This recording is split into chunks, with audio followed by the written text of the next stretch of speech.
All right, guys, what's going on? Welcome in. So, in this one, I wanted to focus in on the Jets' offensive line for a second and talk about a potential quick, cheap fix on a starting five lineup for next season. Now, when you think about the Jets' offensive line, you kind of get a little overwhelmed, right? Who's the team starting left tackle? We don't know.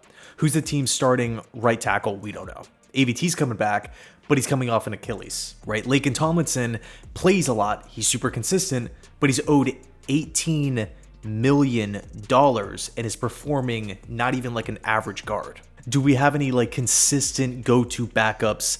No, not really. We just have two younger tackles in Carter Warren and Max Mitchell. Nobody that I'm 1000% sold on, like, okay, he's the go-to guy. I feel great if our starting left tackle were to go down. We have so-and-so to step in and we'll be fine. So with Rodgers coming back at 40, playing in the stacked AFC, Rodgers coming off of the Achilles, we need to shore up the offensive line. We look at last year's numbers, quarterbacks were sacked every game. We averaged 3.8 sacks allowed per game. That is bottom 5 in football. When we talk about running the football as well, that was pretty much non-existent.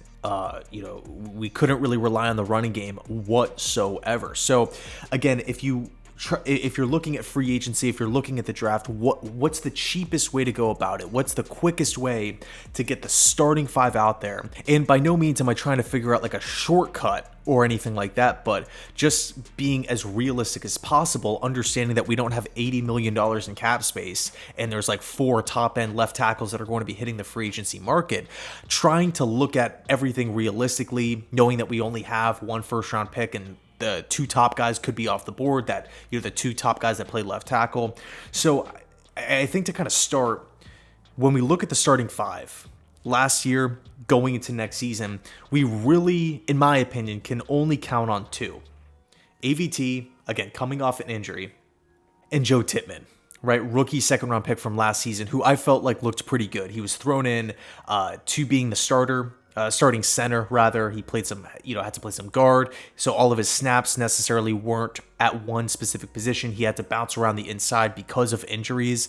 And, also looking at Keith Carter, we can pretty much assume that they aren't really receiving the best coaching as well. So AVT, Joe Tippmann, the only 2 guys that I feel good about going into 2024. Now, Becton's a free agent. Dwayne Brown's a free agent. You're looking at Laken Tomlinson, who is not a free agent. Again, $18 million. I think the first move that the Jets should make here, that Joe Douglas should make, but before free agency starts, obviously, is try to get Laken Tomlinson to take a pay cut. Yes, the Jets could move on from Laken, but they would only save, I believe, $8 million or $10 million, somewhere in that range. So in one way or another, do we really want to add $8 to $10 million in dead cap money to this team when we're already paying $20 million in dead cap money because of all the contract restructures that Joe Douglas made? So I think it's realistic and understandable for the Jets to approach Laken and say, hey, can we talk about a potential pay cut here?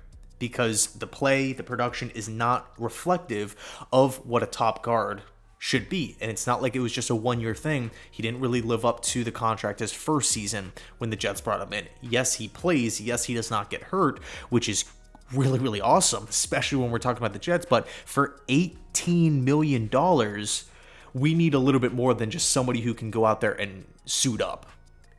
We need to at least get above average guard play for $18 million a season. And I do feel like Laken would be open to that because everything is so out there, right? It's not like he had like 2 bad games or the Jets are trying to be selfish here and greedy and just trying to, cut corners and they're hopefully, we can get this big cap hit down. It's like, no, again, realistically speaking, $18 million for this level of play is just not really equating.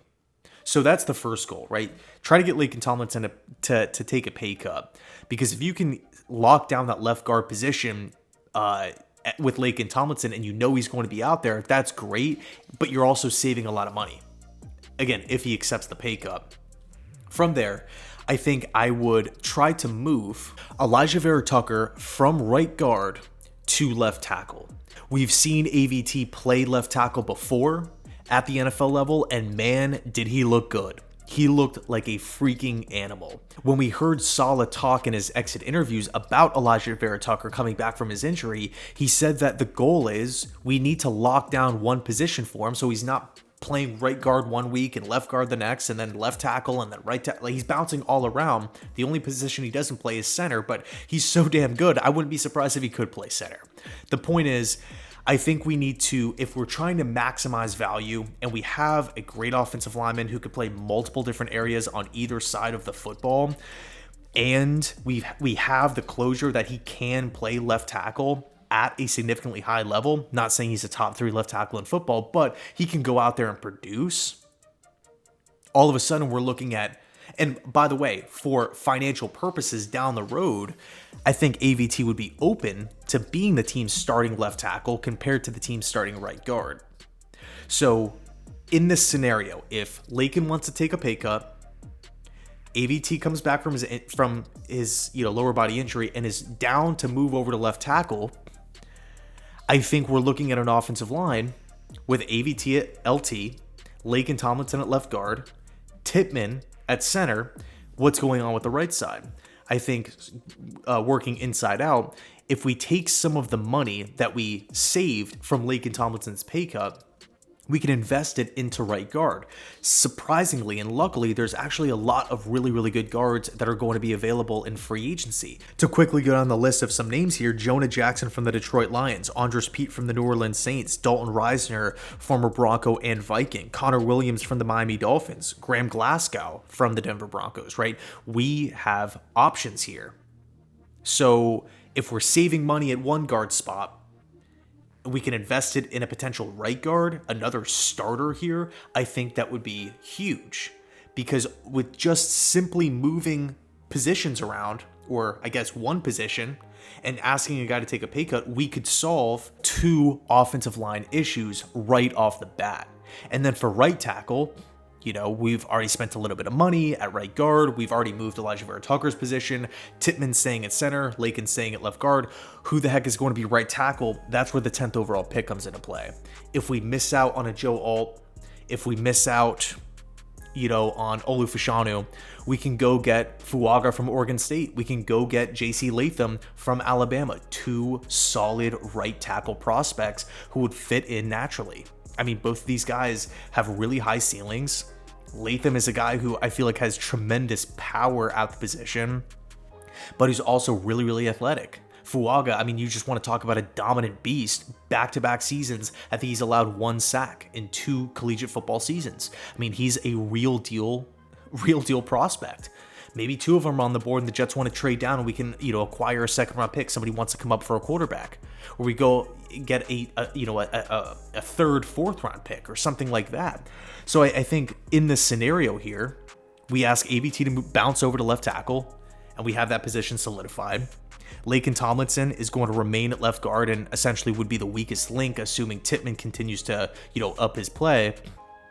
Tomlinson could be the weak link, but you're asking him to take a big pay cut. So at the end of the day, it's kind of like you're getting what you're paying for. Not in this situation where we're not getting what we're paying for. Tippmann, the rookie, high floor, high ceiling player at center, great, on a rookie deal, cheap. Right guard, brand new veteran free agent option, somebody who's experienced, somebody who would come in and fit the system, and we have extra funds to go pay that player, whoever it may be, take your pick. And then at right tackle, a brand new top 10 pick on a cheap rookie deal with 4 potential options. I mean, the chances of the Jets landing a top offensive line, a top tackle in this class at pick number 10 is pretty high. So I would love to hear your thoughts down below in the comment section.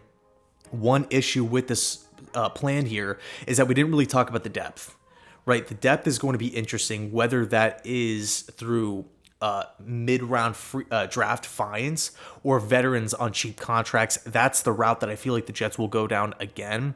But the issue there with that is that we have to be sure, with all of these new offensive line acquisitions coming in, that we can get these guys on the same page and gel quickly throughout training camp and preseason. I mean, if you take a look back at this past training camp, I mean, how many tweets, how many stories did you read about Becton playing on the right side, then he's on the left side, about this player switching positions. I mean, it seemed like there was a different starting lineup every day. Every day. Factor in Keith Carter's the coach. Factor in, you got the prize jewel, the face of the franchise, Aaron Rodgers coming back at 40. Like, yeah, we got to lock down this position. We want to establish the run game. We have to lock down the offensive line. So anyway, I don't think this is like the most perfect plan out there, but I do feel like it's the most cost effective and the quickest way to fix the starting five for this Jets offensive line in a realistic fashion. Right, of course, I would love to trade for Orlando Brown Jr. and, do all these crazy things. But, when we're just being realistic, I think AVT at left tackle, Lakin at left guard, Tippmann at center, brand new free agent at right guard, and then a brand new rookie at right tackle. I think that makes a lot of sense. Anyway, thanks so much for watching. Let me know your thoughts. And as always, go Jets.